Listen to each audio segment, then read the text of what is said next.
Soy ingeniero de minas y desarrollo mis funciones como tal en la sección de minas del Departamento actualmente de Fomento Empresarial y Emprendimiento del Gobierno de Navarra.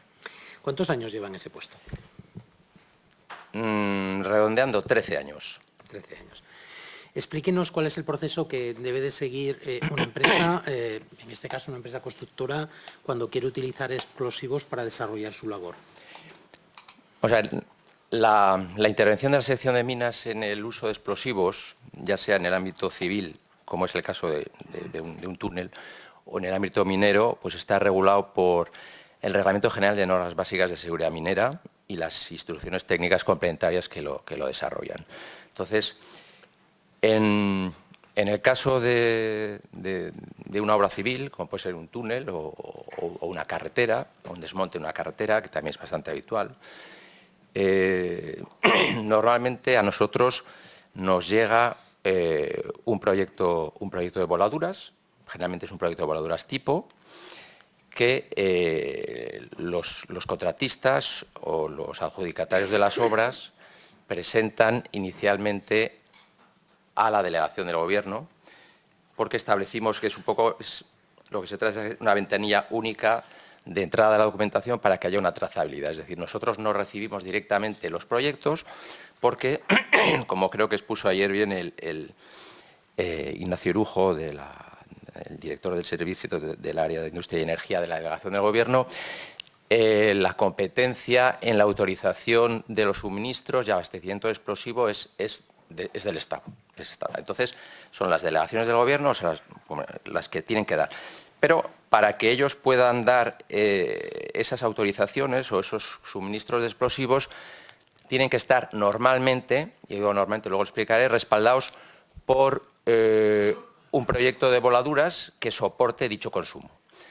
Eso es en el caso de que las voladuras que se van a ejecutar estén calificadas como voladuras especiales. Porque eso es una calificación que el Reglamento General de Normas Básicas de Seguridad Minera, en concreto la ITC 10301, voladuras especiales.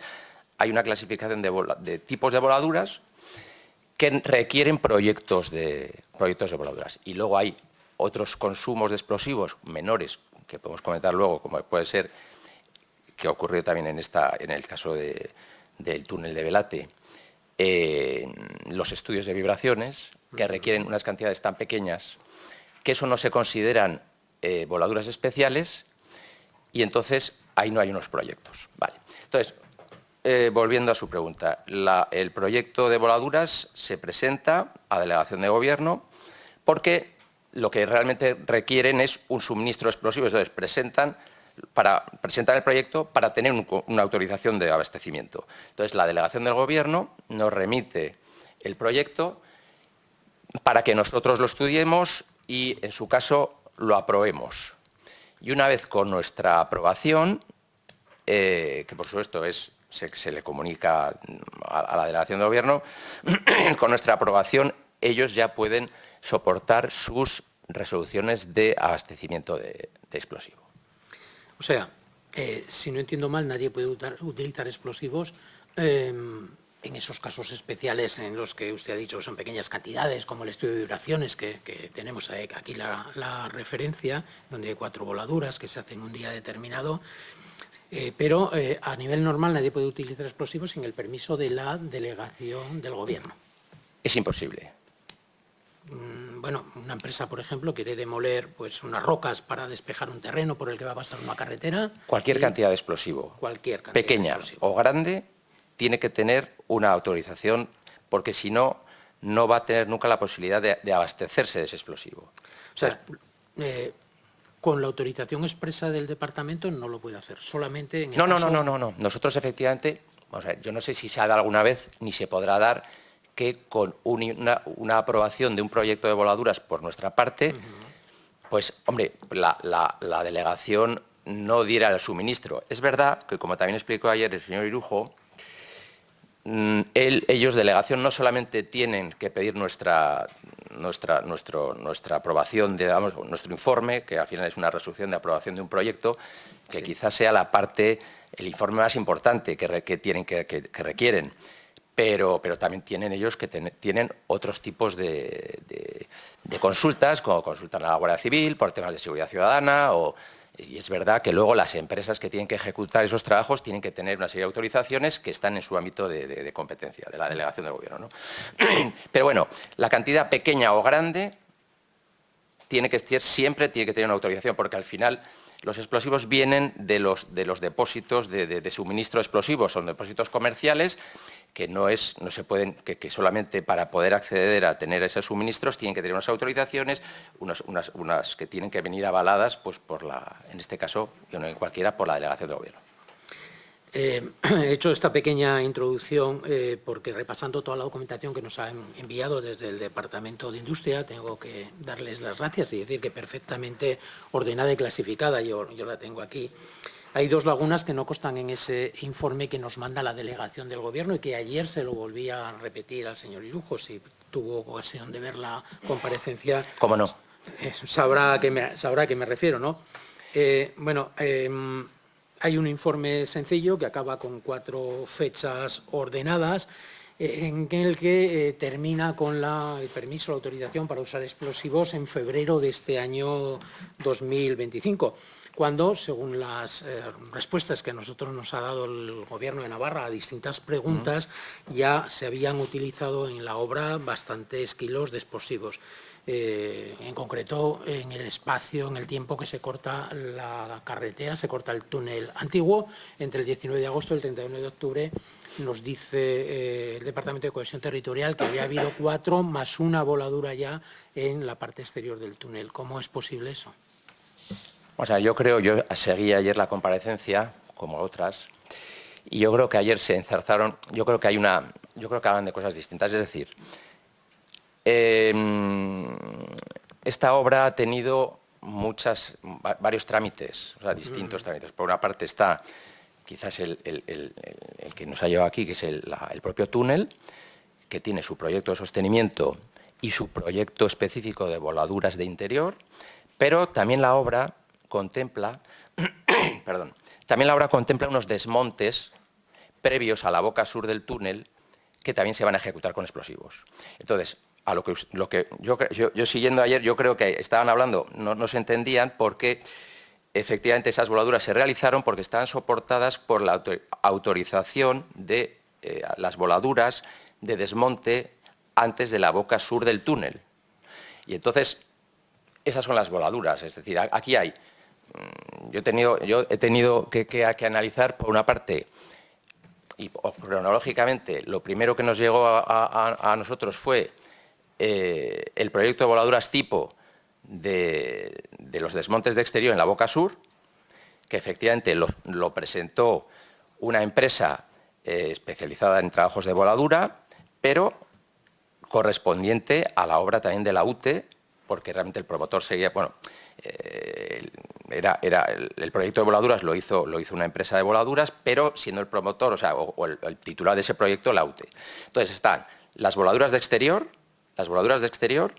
que a nosotros, si no me acuerdo mal, tengo por apuntar las fechas, seguro que ustedes tienen toda la documentación. En marzo, yo creo que en marzo del 2024 a nosotros nos llega ese proyecto y se empieza ya a tramitar. Con lo cual, ese proyecto, además de voladuras de exterior, es el que dio lugar a la necesidad de hacer un estudio de vibraciones, que también tuvo su expediente, digamos, diferenciado. Como les he comentado antes al comienzo de la comparecencia, el uso de explosivo para esos estudios de vibraciones, nosotros no, el reglamento no lo contempla como voladuras especiales, y entonces ante la consulta de delegación del Gobierno, nosotros lo que le decimos es esto: no consideramos que es una voladura especial, no requiere proyecto de voladuras, y entendemos que, con lo cual, dimos nuestra opinión de que lo que recogía el estudio era factible, se podía hacer, siempre y cuando se cumplieran las medidas de seguridad comunes y que marcan los reglamentos para el uso de explosivos. Entonces, ese estudio de vibraciones se realizó. Las consecuencias del mismo, o el informe que realizó una empresa especialista en explosivos, nos lo remitió la empresa que había presentado el proyecto en la respuesta a uno de nuestros primeros requerimientos. Si no recuerdo mal, el proyecto de voladuras de exterior de los desmontes de la boca próximos a la boca sur tuvo tres requerimientos. En respuesta al primero, se adjunta ya el estudio de vibraciones, porque lo que se trataba de concluir, los estudios de vibraciones no se hacen en todas las obras o en todos los proyectos que requieren usos explosivos, pero sí en aquellos casos donde hay que analizar o se intenta obtener una ley de transmisión de las vibraciones en el terreno para poder determinar las cargas máximas que pueden usarse en las voladuras para no afectar a determinadas instalaciones o servicios en el entorno. En este caso, el entorno era fundamentalmente el túnel actual. Entonces, es verdad que la norma española, la norma UNE, que rige el control de vibraciones en voladuras, no contempla específicamente la protección de los túneles. Entonces, hace una clasificación de estructuras a proteger, 3 tipos de estructuras, digamos, de menor a mayor protección. Las de mayor protección, pues podemos estar hablando pues de iglesias, monumentos, pero sí deja una coletilla que indica que en aquellas estructuras o infraestructuras que no están recogidas específicamente en esa clasificación, se atenderá un poco a lo que el titular o responsable de esas estructuras pueda fijar. En este caso, pues el titular del túnel actual, como también del túnel que se está construyendo, pues es Obras Públicas, la Dirección General de Obras Públicas. Y entonces nosotros, buscando, y también un poco con la gente que hizo el estudio preliminar, hay una norma, se aplicó al final una norma suiza, porque en la norma suiza sí contemplan una norma suiza que contempla el caso de los túneles. Entonces nosotros, nos guiamos de la norma suiza para establecer un posible límite de velocidad de vibración aceptable en el túnel actual. Entonces, teniendo en cuenta esa norma que establecía, se llegó a establecer y está establecido en la autorización y en el expediente, de 180 milímetros segundo de vibración aceptable en el túnel actual, con el estudio de vibraciones se obtiene una ley de transmisión, como he dicho antes, del terreno, y se permite ver qué cargas máximas instantáneas se pueden aplicar para no sobrepasar esos 180 milímetros segundo. Una vez que eso se estableció, como había que tener la aquiescencia, lógicamente, del titular de la obra, Obras Públicas, se pidió a Obras Públicas su parecer. Nosotros dijimos, entendemos que esto es una medida razonable, este es un límite razonable, las cargas se van a ajustar, pero solicitamos a Obras Públicas que se manifestase si aceptaba aquello. Lo aceptó y, una vez aceptado aquello, se siguió el procedimiento ya del proyecto que englobaba el estudio de vibraciones, es decir, el proyecto de voladoras tipo de los desmontes, y se acabó aprobando. Y una vez que se aprobó, pues se iniciaron las voladuras, que entiendo que son esas 4 o 5 voladuras que usted comentó ayer, que estaban amparadas por esa autorización. Toda esa documentación la tenemos el estudio de masa, tenemos el estudio, el análisis de las 4 voladuras que se hicieron el día 5, tenemos la autorización de la Dirección General de Industria, los requerimientos que usted les hace y los valores de los datos que han salido en el estudio de vibraciones y la consulta que se hace a la Dirección General de Obras Públicas. Todo lo de ayer es porque la Delegación de Industria siguió insistiendo, el señor Irujo, en que no hay ni siquiera la posibilidad de hacer una voladura. Yo le iba a preguntar si son diferentes las exteriores de las interiores, sin que se autorice por parte de la Delegación del Gobierno.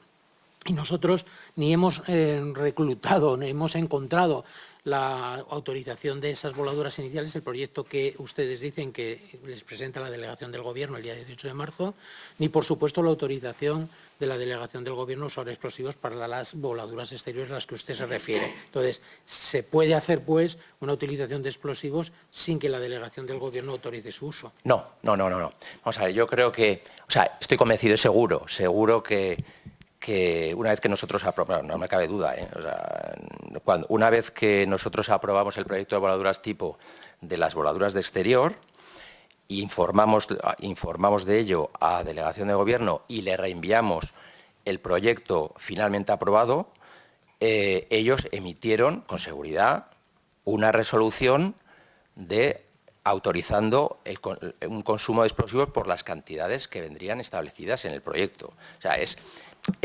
yo creo que aquí un poco, por salir, porque yo tampoco creo que esto tiene mucho, es que el señor Irujo ayer, pues, igual o no era consciente, no se acordaba del proyecto de voladuras de exterior, o también es verdad que con el proyecto de voladuras de exterior lo presentó, el proyecto lo presenta otra sociedad, no era presentada directamente por la UTE, entonces igual él igual en sus informes solamente pues hizo relación a la documentación que les mandó, pero es imposible, o sea, no se puede legalmente, o sea, no se puede legalmente hacer un uso de explosivos sin que haya una autorización. Y entonces entendemos que no cabe, que la hubo con seguridad. Porque además es que tal es así que tiene que haberla con seguridad, que para que pueda haber un suministro de explosivos, se tienen que rellenar unas solicitudes donde, entre otras las cosas, se indica los proyectos, o sea, el proyecto, o sea, en la base a qué proyecto se ha aprobado. Es decir, hay una trazabilidad que es terrible. Yo creo que esto, además, ha habido unos cambios muy grandes desde los famosos atentados del 11M, que hubo un vuelco en la reglamentación de explosivos para hacer unas trazabilidades que ahora realmente llega un explosivo, o sea, el explosivo llega a donde se va a utilizar y hay unos equipos con unas pistolas láser de lecturas especiales perdón, que leen los códigos de barra de prácticamente caja por caja, casi cartucho por cartucho y casi detonador por detonador. Eso se almacena, hay una base, es decir, lo que se intentó después de aquello es que no se puedan, bueno, será casi imposible cerrar todas las gateras, pero que sea casi imposible que desaparezcan explosivos y, sobre todo, si desaparecen, que haya un seguimiento de dónde pudo ser, de en qué sitio, e incluso, si siguen estando los códigos de barra, que se pueda determinar incluso cuándo se ha llevado ese explosivo o cuándo se ha transportado. Le agradezco sus explicaciones técnicas, señor Ruiz. Yo creo que no es más relevante esto y vamos a pasar a otra cosa, otros los trámites. Lo que usted quiera. Que aparecen en el relato de la delegación del Gobierno es el famoso polvorín, que por cierto les traslada la petición, digo que aparece, no, que no aparece en la delegación, pero que por cierto les traslada una petición de la empresa el 24 de junio del 24 y ya no aparece nada más en el informe de la delegación. ¿No es necesario que la delegación intervenga en eso, en la construcción del polvorín? ¿Les sorprende la petición que hace la UTE sobre la construcción del polvorín?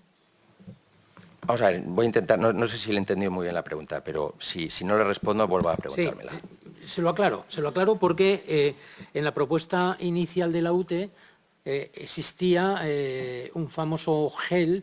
Perdón, cuando se refiere a la propuesta inicial de la UTE, ¿qué propuesta? La propuesta que hace en el proyecto, en la oferta para licitar a la obra. Para licitar a la obra. Cuando hace la propuesta de licitación de la obra, lo que plantea es la utilización de un gel que se compone en la propia obra, el micro. Sí, y que no, perdón, es que estoy un poco agatarrado, toso, y entonces voy intentando toser en mis interrupciones para que esto no quede un poco... Vale. Bueno, no, es que si no se graba. Decía que en la propuesta de la licitación la empresa hace una propuesta de manejo de los explosivos que no son explosivos almacenables, sino que es la utilización de un gel que se compone en obra, que todos los días se retira y que no hace falta para nada ese famoso depósito. Por eso le preguntaba si le sorprende, una vez que lo que se dice cambia el contexto específico de la licitación de la obra, que se pida ahora la construcción de un polvorín. Vamos a ver, yo no conozco la oferta que la UTE en cuestión, ni esta ni cualquiera de las otras empresas que se presentaron a la licitación, hizo. Sí que es verdad que, bueno, he intentado tenerlo. Antes de venir a comparecer, solicité a a la Dirección General de Obras Públicas una serie de documentaciones pues para preparar mi comparecencia y sobre todo tener conocimiento de cosas que igual no había podido tener dentro de lo que era mi propio expediente y entre ellas solicité las ofertas de las licitadoras. Pero por un tema de transparencia, un tema de... Bueno, el caso es que ha llegado el día de hoy y no tengo esa documentación. Sí tengo otra, o sea, con esto no quiero decir que no se me haya facilitado desde la Dirección General de Obras Públicas la documentación que he pedido, sino que de una serie de documentos que he pedido, prácticamente se me han dado, pues podríamos decir, 80-90% de la documentación solicitada, pero entiendo, había una parte que son las... que me comentaron desde la Dirección General de Obras Públicas que esa documentación está sujeta a confidencialidad de las empresas, que tienen que pedirles autorización para dármela, y bueno, pues con los tiempos que teníamos no me iba a llegar, no me ha llegado. Entonces, no soy conocedor de qué sistema de uso de explosivos presentó la UTE para ejecutar el túnel. Yo lo único que sé es lo que realmente llega en el proyecto. El proyecto es un proyecto, nos estamos refiriendo al proyecto de voladuras de interior, entiendo, ¿verdad? Nos estamos refiriendo al proyecto que aparece en la documentación que nos han enviado sobre la construcción de un polvorín y la autorización al respecto. Vale, es indiferente. Bueno, es en el sentido de que todos los proyectos, los 2 proyectos de voladuras que yo analicé para esta obra, exterior y de interior, no contemplaban ninguno más que, digamos, lo que puede ser los explosivos tradicionales. Dinamitas, gomas, es decir, no había fabricación de... No se utilizaba o no se planteaba ese sistema de utilización de fabricación in situ del explosivo. Si se hubiese empleado... bueno, entonces, como no se emplea ese sistema, lógicamente, y en el caso del túnel, que van a trabajar, un poco a diferencia de lo que es en el exterior, en el túnel trabajan los 7 días de la semana, las 24 horas del día, pueden volar a cualquier hora del día o de la noche. Entonces necesitan, por supuesto, una continuidad de suministro. O sea, no pueden esperar, como puede ocurrir prácticamente en obras como puede ser en las canteras, o que se hace una voladora al día, entonces simplemente ese mismo día llega el explosivo, se consume, y como se vuela no se vuelan más de una vez al día nunca. Bueno, entonces... requerían, lógicamente, necesitaban un depósito de explosivos para tener el margen y para poder trabajar. Si hubiesen usado el sistema de fabricación in situ de los explosivos en la obra, pues seguramente una de las ventajas que tiene ese sistema, bueno, quiero decir que ese sistema es un sistema, yo todavía no he analizado, no me ha llegado y he visto muchos proyectos de voladuras. Bueno, desde el año 2012, todos los proyectos de voladuras que se ejecutan en Navarra los analizo yo. En este tiempo no he recibido nunca un proyecto de voladuras que contemplase el sistema de fabricación in situ del explosivo. Es un sistema que se utiliza mucho fuera de España y en muchos países. Aquí, el actual reglamento de explosivos del año, creo que es del 17, el actual reglamento de explosivos, abre una puerta a la utilización de ese sistema, pero no es una cosa muy habitual. De serlo, requeriría menos capacidad de depósitos de explosivos de polvorín. No los eliminaría, porque el sistema de fabricación in situ, la gran ventaja que tiene es que hay unos equipos especiales, unas máquinas, podemos decir, que lo que hacen tienen unos depósitos para distintos tipos de productos que no son explosivos, pero que una vez mezclados e inyectados en los barrenos, en un determinado tiempo se convierten en explosivos. Entonces, ¿qué facilitaría? Pues tiene la gran ventaja de que se necesitarían de polvorines pues mucho más pequeños. Ya, no le preguntaba las características técnicas, simplemente le hacía este apunte, porque claro, cuando se hace la valoración para la asignación, para la ejecución, la licitación de la propia obra, hay una serie de cuestiones que la empresa que al final resulta adjudicataria dice que va a hacer, pero que después no hace. Y claro, eso supone, es decir, voy a utilizar un gel que no necesita un polvorín, pero en el proyecto de voladuras se presenta un polvorín que lo presentan en la delegación, que se lo pasan a usted. Usted hace un par de requerimientos también en cuanto al uso del polvorín, pero eso supone un modificado del proyecto que suma pues prácticamente 1 millón de euros el polvorín. Entonces, primero, no se ha cumplido, igual que con los cierres, con lo que la empresa adjudicataria promete en la licitación, y tampoco se cumple con el tema del gel. Es decir, que aquellas puntuaciones que se le adjudican por una serie de mejoras en su planteamiento, en su proyecto, en la licitación, después no se cumplen y no pasa nada. Y al contrario de ello, déjeme que le comente, es decir, lo que hacen es un modificado que sube el precio final de la obra. Ese era el objeto por el que yo le preguntaba sobre el polvorín y sobre el gel. Ya sé que puede haber distintas consideraciones técnicas. A lo que ha dicho no le puedo decir nada. Sí, lo entiendo. Porque desconozco lo que presentó la UTE. Y aunque lo conociese, realmente el proyecto constructivo el proyecto constructivo contempla el uso de explosivo en determinados terrenos, y lo valora en cuanto a que introduce el precio, en cuanto a que introduce ese uso de explosivos en el precio por metro cúbico de la excavación que requiera el uso de explosivos. Pero no valora si hace falta 1, 2, 3 o nada más. Eso es todo, se tiene que poner de manifiesto en el proyecto de voladuras tipo. Y el proyecto de voladuras tipo que nos llegó no tenía ese sistema de fabricación de explosivos. Pues muy bien, señor Ruiz. Vamos a pasar al tema del sostenimiento. La primera documentación que nos aparece, enviada por la UTE a la delegación y remitida a ustedes, es un proyecto. Yo tengo ahí dos cuadros, 2 tipos de proyectos, uno con 400 hojas, otro con 900. Unas veces aparece como proyecto de voladuras y otros como voladuras y sostenimiento, pero al fin y al cabo es del mismo autor y es de abril del 2024. ¿Es necesario que un proyecto de sostenimiento, voladuras en este caso, sea tan amplio, tan enorme? ¿Es lo habitual en las distintas tramitaciones que usted hace con las empresas? Vamos a ver, voy a aprovechar para comentar porque también en la comparecencia de ayer hubo como alguna discrepancia. Nosotros fuimos, y yo personalmente, el que pedí a la UTE que presentara conjuntamente el proyecto de sostenimiento y el proyecto de voladuras tipo del túnel. Estamos hablando del túnel. Lo pedí específicamente. ¿Por qué?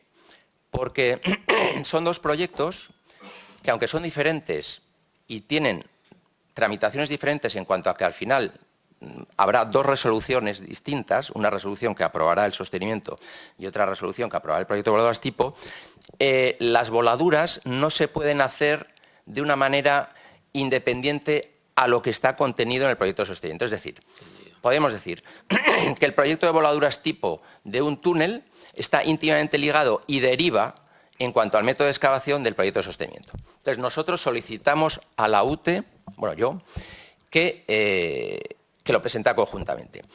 Debe haber un malentendido, porque esta solicitud que yo tengo conocimiento de la primera persona que conozco de la UTE, es un ingeniero que es prácticamente, perdón, cuando han sido adjudicatarios al poco y van a organizar, y se presenta en la sección de minas pues para conocer un poco pues los trámites o cómo acabar de afinar, presentarse, porque vamos a tener relación, y cómo, bueno, qué le vamos a pedir o cómo vamos a pedir, porque es verdad que al final en cada autonomía o cada así hay pequeñas diferencias. Vale. Entonces yo le explico y le digo que, por lo que le acabo de decir, porque nosotros, o sea, los proyectos de voladuras no son de generación espontánea, sino que salen de unos proyectos generales, de un proyecto y muy asociados al proyecto de sostenimiento.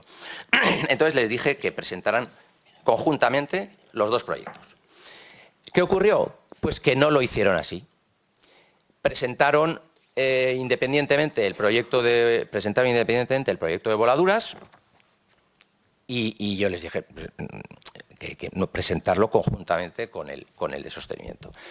Y le pedimos, y además se lo dijimos, que lo presentaran vía delegación del Gobierno. Es verdad, como bien dijo ayer también el señor Irujo, que delegación del Gobierno en el tema del sostenimiento no tiene nada que decir.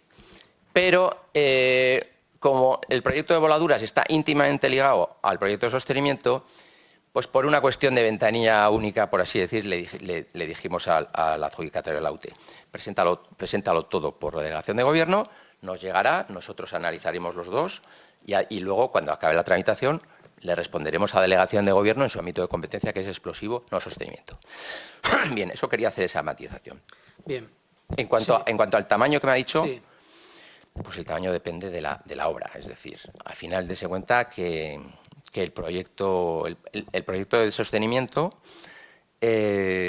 toca muchas partes del proyecto constructivo, tiene toda la parte de análisis geológico, geotécnico, hidrogeológico, sostenimiento, análisis de los elementos de sostenimiento. Es decir, son proyectos y luego mucha documentación gráfica. Son proyectos extensos.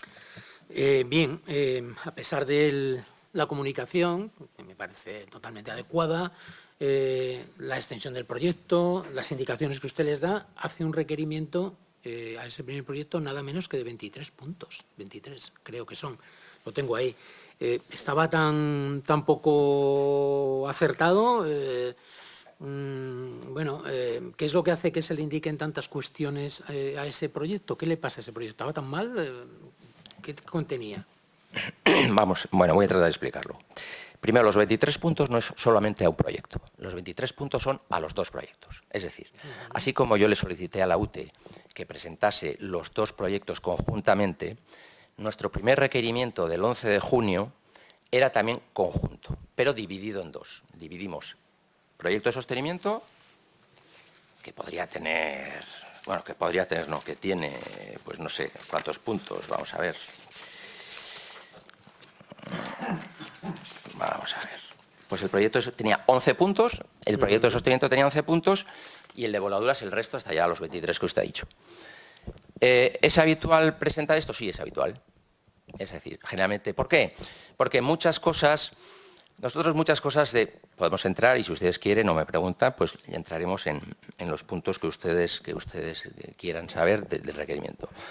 Porque muchas veces hay faltas, se piden justificaciones adicionales, alguna documentación que justifique situaciones planteadas en el proyecto o ajustes del proyecto, cosas de este estilo. Y entonces eso es bastante normal. Es decir, lo anormal es que los proyectos no tengan requerimientos. Siempre tienen. Luego la extensión depende también de la magnitud de la obra y de los elementos que se encuentran a la hora de analizarlo.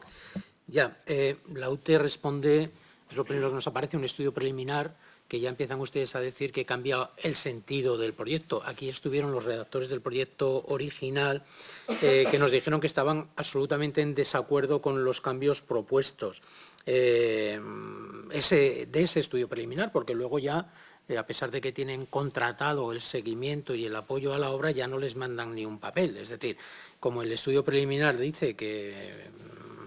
dicen ellos al estudio preliminar, que quitando el tema de las cerchas, que pueden servir igual, pero y si no aumentan el precio, pues que las pongan, pero que lo demás no es necesario, ya no les mandan ningún papel, ¿no? Entonces, el planteamiento que hace ese estudio preliminar ya incluye una serie de modificaciones que la Dirección General de Obras Públicas está de acuerdo. ¿Le pareció a usted a la sección de minas necesarias todas esas modificaciones para cumplir con los requerimientos? Vamos a ver, voy a aprovechar su pregunta para, si le parece, además serviría para el resto de preguntas que puedan venir a continuación, de explicar cómo fue la cronología un poco de la documentación. Bueno, yo le iré preguntando sobre la cronología. Sí, a si medida... no quiere explicarla toda, ya se lo preguntaré yo. De acuerdo. Pues si me quedo alguna laguna, me la apunta. No, se lo recuerdo porque, claro, tenemos el tiempo limitado y yo no quería apurarlo, pero... Bien. Le informo que le quedan 25 minutos. Sí, ya lo sé, ya que ya lo tengo aquí. Gracias, presidenta. Bueno, vamos a ver, voy a intentar ser lo más breve que pueda, pero tenga en cuenta que mi trabajo ahí he analizado 3 o 4 expedientes, habré hecho como los 10 o 9 requerimientos, la información es amplia y si quieren ustedes tener una visión realmente clara de lo que ha pasado, pues yo creo que es interesante que se lo explique. Pero vamos a ver, nosotros recibimos efectivamente el 30, por resumir, el 3 de mayo del 2024 recibimos los dos proyectos de objeto de nuestro análisis. Proyecto de sostenimiento más proyecto de voladuras presentado conjuntamente. Vale. El 11 de junio, o sea, esto lo recibimos el 3 de mayo recibimos, el 11 de junio emitimos nuestro primer requerimiento conjunto al proyecto de sostenimiento y al proyecto de voladuras. Y entonces, a partir de ahí, a continuación, nosotros efectivamente recibimos, tuvimos una primera reunión, nosotros emitimos este requerimiento el 11 de junio, creo que fue el 17 de junio, tuvimos una primera reunión con personal directivo de la UTE para tratar sobre el requerimiento. Y nosotros, pues, para explicar un poco lo que habíamos requerido, y es verdad que en esa primera reunión ellos nos manifestaron que llevaban 3 o 4 meses estudiando la modificación del proyecto de sostenimiento, lo cual encaja luego con el famoso estudio preliminar, que ahora comentaremos. Bien. Entonces, que ellos estaban estudiándolo porque veían que había cosas que querían plantear modificaciones. Bien, entonces, a continuación, respondieron al requerimiento que nosotros les habíamos mandado el 11 de junio, y en esa documentación que presentan por una parte un documento de respuestas a los puntos del requerimiento, y es donde aflora para nosotros por primera vez, ya presentado, digamos, oficialmente, sí, el estudio preliminar de revisión del proyecto de sostenimiento. Vale, entonces, yo analizo tanto el estudio preliminar como las respuestas que dan a los requerimientos, a las prescripciones del primer requerimiento, y emito en agosto del 2024, el 8 de agosto, emito un segundo requerimiento. Claro, y en este segundo requerimiento, por resumir, yo veo que la propuesta planteada en el estudio preliminar sobrepasa del alcance de lo que se había requerido. Es decir, iba mucho más allá.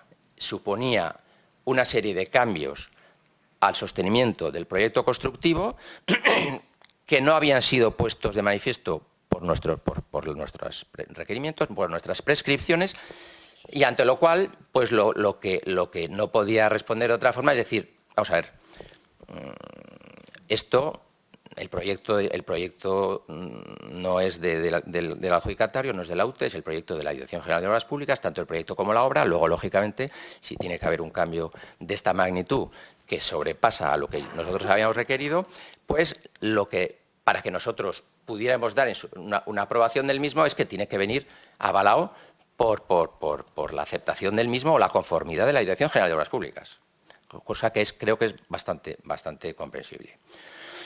Y entonces así fue. Sí que es cierto que había algunas concordancias entre algunos de los puntos o algunas de las modificaciones que la UTE proponía, que coincidían con algunas de las prescripciones que nosotros habíamos puesto, pero que aún así iban más allá. Por ejemplo, tema de excavación. En el tema de la excavación, el proyecto constructivo, que no olvidemos que es el que se nos presenta a nosotros para aprobar, es el proyecto constructivo. Es decir, cuando nosotros recibimos el 3 de mayo, recibimos el proyecto constructivo, es decir, el sostenimiento contenido en el proyecto constructivo. Bien. El proyecto constructivo contemplaba que la excavación del túnel fuese aproximadamente un 71 o un 72% a sección completa, es decir, excavado en una sola pasada, y el resto, pues en 2 pasadas, lo que se llama un avance, generalmente la parte superior, y cuando se haga el complementario de la parte inferior, la destroza, avance y destroza. 72, 38. Nosotros, claro, ¿en qué se basa o se tiene que basar un proyecto de excavación de un túnel para determinar estas cosas? Pues lógicamente los estudios geotécnicos. Estudios geotécnicos que tienen que venir en el proyecto, pues generalmente se hacen a base de sondeos, testigos, pruebas, ensayos, y porque lo que se tiene que conseguir es caracterizar la totalidad de los terrenos atravesados por el túnel. En función de la calidad de esos terrenos se pueden hacer unos sistemas de excavación u otros y se tienen que utilizar unos sistemas de sostenimiento u otros. Vale. Entonces, el proyecto, que repito, contemplaba ese 72% aproximadamente de excavación a sección completa, yo al analizarlo veo que la caracterización geotécnica de los materiales daba lugar a que hubiera, bueno, voy a hacer un ínterin. Para poder caracterizar los materiales se utilizan unos índices que se pueden considerar unos índices de calidad del terreno. En este caso es un índice que se llama el RMR, que es el Rock Mass Rating, es decir, una clasificación en función de la calidad de la roca, que de 0 a 100 nos dice si la roca, digamos, es horrible, que sería el 0, que no existe, o es excepcional, que es el 100, que tampoco existe. Pero la roca se sitúa entre esos baremos. Cuanto más cerca de 100, la roca es de mejor calidad y prácticamente, podríamos decir, incluso podría llegar a ser que la roca se autosostuviera, es decir, que no hiciera falta ningún elemento de sostenimiento. Es más, yo creo que, no sé si el primer túnel carretero de España, que creo que es el túnel de Lizarraga, creo que está excavado simplemente, digamos, a pelo y no tiene nada. Bueno, ¿por qué? Porque era una roca de una calidad excepcional. Bien, dicho esto. Entonces, al caracterizar estos, una vez que se ha caracterizado todos los terrenos que se van a excavar, en función de esos índices, hay unos criterios comúnmente aceptados en el sector y en la excavación y en la ejecución de túneles, donde en función de esos valores se determina si la excavación es factible o no, o es conveniente o no hacer la sección completa, en sección avance y destroza, y luego qué tipo de elementos de sostenimiento deben llevar. Bien, entonces hay una de esas recomendaciones, que además son recomendaciones que prácticamente están hechas por casi el padre del sistema del índice del RMR, y por gente posterior, viene a determinar que para hacer una excavación a sección completa, vuelvo a repetir, hablo de consideraciones generales, de sistemas, recomendaciones generales. Entonces, dice que por debajo de 50, o sea, la excavación a sección completa de un terreno con un RMR inferior a 50, pues no es recomendable. Es más, se habla de 50 a 60, es decir, hasta 50 sería admisible, pero por debajo de 50, entonces yo hago el análisis y veo... Comprenda, señor Ruiz, que esta es una comisión política, que entre lo que yo he tenido que estudiar de la documentación y la clase que nos está dando, que agradezco y le reconozco su conocimiento, yo creo que me van a convalidar un par de asignaturas de ingeniería. Bueno, lo dudo esto último, pero... Pero usted lo que ha dicho, y lo vuelvo a insistir, es que el planteamiento del modificado superaba con creces las necesidades de los requerimientos de sostenimiento. Y es a lo que iba este desconocedor de las cuestiones ingenieriles que ejerce hoy de portavoz de UPN. Por lo tanto, ese planteamiento que hace hay un requerimiento suyo, que concretamente es el día 9 de octubre, en el que le dice a Obras Públicas, este proyecto no es de la UTE, este proyecto es de la Dirección General de Obras Públicas, y la Dirección General de Obras Públicas será la que tendrá que decir que acepta este modificado que se pasa sobremanera de los requerimientos. Y como se pasa sobremanera de los requerimientos, usted, Director General de Obras Públicas, dígame si lo acepta. Porque, claro, eso supone un 12% de aumento del precio en cuestiones y operaciones que probablemente no sean necesarias. Y un 12% de aumento del precio es un 12% de aumento de la comisión de una empresa que sabemos todos ahora que es del señor Cerdán.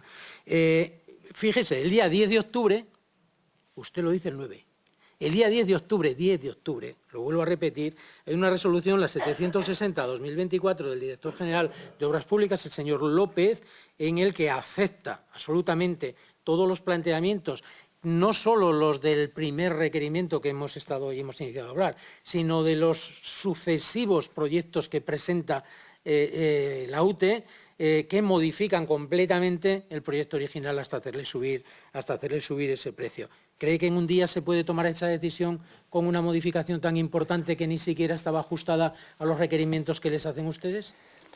Vamos a ver, cuando nosotros finalmente se manda ese día 9 de octubre, no es ya un requerimiento, ahí lo que se le manda es que ya está, digamos, se le manda la documentación, la propuesta de la UTE, la propuesta completa de modificación, memoria, planos y presupuesto, para que dé el visto bueno. Lógicamente, a mí no cabe duda de que la Dirección General de Obras Públicas conocía previamente que eso estaba ya en marcha, es decir, porque si usted me dice, si le tengo que responder, ¿es posible analizar del 9 de octubre al 10 de octubre esa documentación? Pues yo creo que la respuesta no hace falta que se la dé. Pero es que no, vamos a ver, pero yo entiendo que eso no es así. Entiendo que, ¿por qué? Porque al final, como luego, si consigo luego al cabo de la ronda acabar de hacer exactamente. Porque Obras Públicas y la Dirección General de Obras Públicas era conocedora. Es decir, yo cuando les he dicho que el 17 de junio, 6 días más tarde de haber emitido el primer requerimiento, tenemos la primera reunión con directivos de la UTE, ellos mismos nos reconocen que llevan 3 o 4 meses modificando y que estaban con conocimiento, o sea, y que era conocimiento de la Dirección General de Obras Públicas, como no podía ser de otra manera. Porque, hombre, la UTE, por supuesto, sabe que cualquier modificado, o sea, no es posible que lo haga si no tiene el visto bueno, la conformidad. Entonces, eso es un poco... Bien, yo creo que ha quedado bastante claro. El proyecto se aprueba, el proyecto de sostenimiento, se manda el proyecto de voladuras, el proyecto de voladuras vuelve a tener una serie de requerimientos suyos, yo creo que hasta 5 me parece que tengo registrados aquí. Brevemente, ¿por qué los 5 requerimientos? ¿Hay alguna cuestión muy...? Bueno, pues como puede comprender, no tengo en la cabeza ahora mismo el contenido de los 5 requerimientos, pero podemos, si dispusiesen de tiempo, los analizaríamos. ¿Por qué? Porque, como le he comentado antes, al final siempre hay cosas, vamos a ver, al final los proyectos, mi experiencia es que los proyectos siempre se acaban aprobando, pero tienen un proceso, y un proceso generalmente que podemos decir un poco de pulido o de ajuste o de justificación, porque nosotros pues, se puede entender que al final los proyectos de uso de explosivos, ya sea en ámbito minero o en ámbito civil, pues estamos hablando de que puede haber afecciones de muchos tipos. Nosotros actuamos en todos estos proyectos porque tenemos que velar por la seguridad, o sea, la seguridad de los trabajos, la seguridad de los trabajadores que los ejecutan y del entorno que se puede haber afectado. Con lo cual, pues analizamos e intentamos que se justifique adecuadamente pues, todas las afecciones de vibraciones, de proyecciones, de diseño de la propia voladura, de salida de la voladura, es decir, pues todas esas cosas que normalmente puede parecer, ¿son muchos? Hombre, pues dicho así, 5. Pero bueno, si se van analizando muchas veces es porque hay cosas que no se acaban, o detalles de planos, errores que se han visto, pues ajustes. O sea, a mí no me parece... De acuerdo, señor Ruiz. Yo, por ir concretando y terminando, me gustaría que me dijera qué impresión general tiene de todo este tema.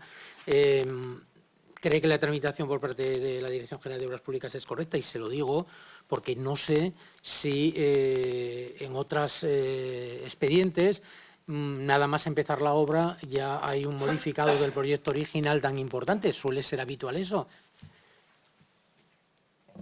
Vamos a ver, no creo que sea yo la persona que tiene que decir o tenga que manifestarme si la actuación de la Dirección General de Obras Públicas es adecuada o no. Yo como mucho puedo hablar de mi trabajo, de la sección bueno, y mi pues servicio. El trabajo es lo que le pregunto. Sí, no. Si es habitual... No, a esa parte efectivamente. Pero a la primera, usted me ha preguntado primero si consideraba que tal. Ahí nada que decir. ¿Lo demás es habitual? Vamos a ver, en mi experiencia, a mí no me ha tocado ver... en proyectos, he analizado proyectos de sostenimiento y voladuras de obras de ADIF, que por ejemplo que se están ejecutando en estos momentos, en concreto hay 3 túneles en ejecución. Esos proyectos de sostenimiento y voladuras han pasado también por mi análisis, también sufrieron requerimientos y fueron aprobados. Esos proyectos no tuvieron un modificado. Sí han tenido modificaciones, pero una vez iniciados los trabajos y las obras, a consecuencia de los trabajos. O sea, si usted me pregunta si es lo normal, pues yo diría, lo normal es que algo que en un túnel, que en una obra de un túnel, pues hay una imprevisibilidad importante que aunque se pueda reducir por los trabajos y los estudios que se han podido hacer, siempre va a existir, y entonces puede haber modificados normalmente cuando la obra está comenzada, porque se encuentran con situaciones que no se habían podido prever. Pero también le digo, mi experiencia, yo no tengo una experiencia en muchísimas tramitaciones de proyectos de sostenimiento de túneles, porque tampoco es que se hacen muchos en Navarra, ¿no? Últimamente sí, pero sí que le puedo decir que la norma que nosotros tenemos que aplicar contempla más un apartado, viene a decir que cuando los trabajos se hacen por contratista, antes del comienzo de los trabajos, el contratista debe manifestar expresamente su aceptación o no del proyecto de sostenimiento. Es decir, en este caso podemos decir que no creo que sea lo normal, pero no es algo que está fuera de lo que pueda ocurrir. Es decir, el problema aquí no es tanto también que un proyectista, un adjudicatario o una contrata presente modificaciones, luego pues será la dirección de obra y el órgano competente el que tendrá que valorar si lo que dice es adecuado o no. Que en eso nosotros no hemos entrado. Eso lo entiendo perfectamente.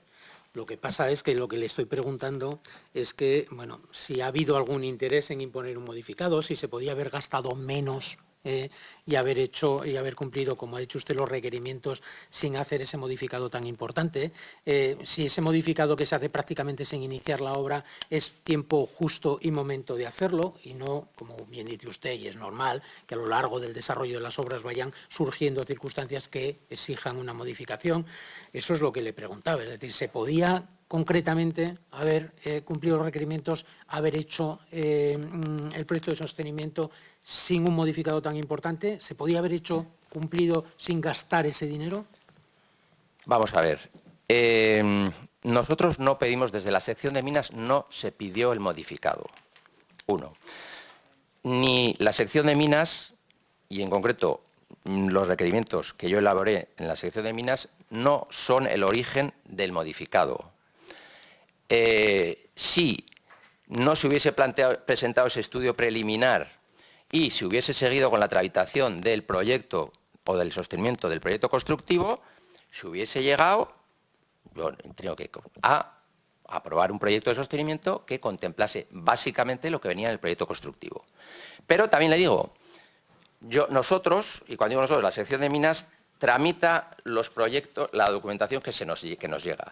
Entonces, a nosotros nos llega inicialmente el proyecto de sostenimiento del proyecto constructivo y en un momento de la tramitación lo cambian por otro. Entonces, los otros, yo estaba analizando una documentación y después de un primer requerimiento se genera otra documentación. Claro, ¿qué puedo decir yo? Ahí lo único que puedo decir es, coño, nosotros analizaremos esta nueva documentación y resolveremos sobre ella siempre y cuando previamente el titular y dueño de la obra dé su visto bueno. Porque si no hubiera visto bueno. Otra cosa es muy distinta en que podría haber ocurrido que nosotros hubiéramos introducido alguna prescripción o algún requerimiento que lo hubiéramos visto absolutamente necesario. Entonces, en ese caso, no hubiéramos pedido la conformidad de obras públicas, lo hubiéramos impuesto. Es decir, nosotros, si hubiera habido algo que hubiéramos visto necesario, que es como, por ejemplo, pues pasa en los proyectos de voladuras o en otros proyectos, si hubiéramos visto necesario los cambios, los hubiéramos pedido, los hubiéramos impuesto. Que es un poco lo que pasó en una de las coincidencias que tenían nuestros requerimientos con el modificado, que es en un tramo, en unos determinados terrenos, en un tramo de excavación. Que si quieres lo explico, pero si no tiene tiempo, pues aprovecharemos otras. Es que ha quedado absolutamente claro y transparente, dirían los compañeros del Partido Socialista, ampliamente demostrado. Ha quedado ampliamente demostrado que no era necesario un modificado, ha quedado ampliamente demostrado que evidentemente la Dirección de Obras con el visto bueno de la Dirección General de Obras Públicas, impuso un modificado que ha supuesto un 12% más de la obra. Fíjese, yo, para terminar, quiero que me conteste muy brevemente, porque se lo he preguntado de varias formas, pero creo que esta comparecencia es como los mandamientos, que todos se pueden resumir en dos. Y, por lo tanto, con dos preguntas, las dos que le voy a hacer, le podía haber hecho al principio y ya está. Pero, bueno, no se las hago ahora y así hemos disfrutado de su conocimiento en el ámbito técnico en el que es ampliamente competente.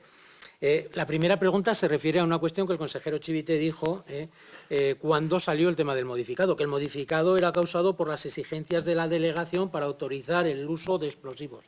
Eso es lo primero que dijo. Ayer quedó ampliamente demostrado que no era así. La delegación no tiene por qué exigir absolutamente nada. Entonces, bueno, la primera pregunta, ¿la culpa del modificado la tienen ustedes, Minas y sus exigencias? ¿Se podía haber aprobado las voladuras sin tener que cambiar el proyecto original? Ya me lo ha dicho, pero me lo diga otra vez, por favor. ¿Sí o no? Ya está. Vamos a ver, la sección de Minas no es el origen de los modificados. Muy bien, muchas gracias. Y la segunda, ¿usted cree que se aprovechó la tramitación del sostenimiento para colar un modificado que ha supuesto que el precio del túnel se eleve cerca del 12% casi sin empezar la obra? No tengo constancia. Muy bien, señor Ruiz, para terminar, se lo tengo que preguntar, ¿ha habido algún tipo de injerencia política durante la tramitación? ¿Alguien le ha dicho que había que acelerarla? ¿Algún cargo político le han insistido en que no pongan muchas pegas? No. Pues muchas gracias por sus respuestas y por su paciencia ante un lego en estas cuestiones técnicas tan importantes.